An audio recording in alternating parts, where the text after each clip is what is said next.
Ata-analar çox vaxt belə bir səhv eləyirlər. Övladlarından ancaq əməl və rəftar istəyirlər. Tərbiyədə biz buna önəm veririk. Biz deyirik ki, belə elə ya belə eləmə oğlum, ya qızım. Bunu elə, bunu eləmə. Nə üçün, nə niyyətə elə, buna biz önəm vermirik. Çoxumuz buna önəm vermirik. Çoxu deyir ki, məsələn, niyyəti budur ki, nə olur olsun, oxu sən. Bu səhv tərbiyədə ən böyük səhvlərdən biridir. Çox zaman ata-ananı maraqlandırmır, uşaq nə üçün dərs oxuyur.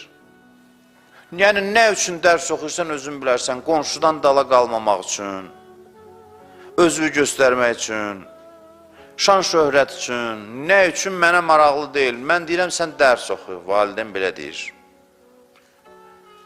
Bu ciddi səhvdir, çox ciddi səhv. Tərbiyədə buraxdığımız ən ciddi səhvlərdən biridir. Pul üçün oxuyursan, vəzifə üçün oxuyursan, nə üçün oxuyursansa, mən valideyn mənə maraqlandırır. Əsas qiyməti göstər, dərsi yaxşı oxu. Hansı motivasiya ilə, hansı səbəbdən, nə üçün bu mənə maraqlandırmır. Sən əsas oxu ki, bizim abrımız getməsin. 5 nəfərin içində oturanda deyim, mənim də oğlum filan yerdə oxuyur, mənim də qızım filan yerdə oxuyur.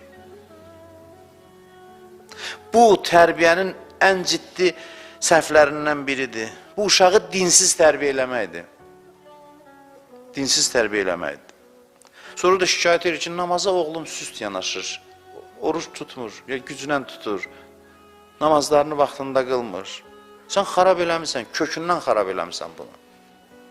Səbəb mühümdür, niyə övladınız dərs oxuyur? Siz niyə görə işləyirsiniz, niyə görə yaşayırsınız? Düzgün motivasiya olmalıdır, düzgün niyyət, enerji verir insana, insanı cavan saxlayır, ruhən, mənəvi cəhətdən, şad saxlayır, şad əhval-ruhiyyədə qalır insan. Gücünü, qüdrətini artırır. Din bizim üçün orucdur, namazdır, bikəyə Allahdır, coşən kəbirdir.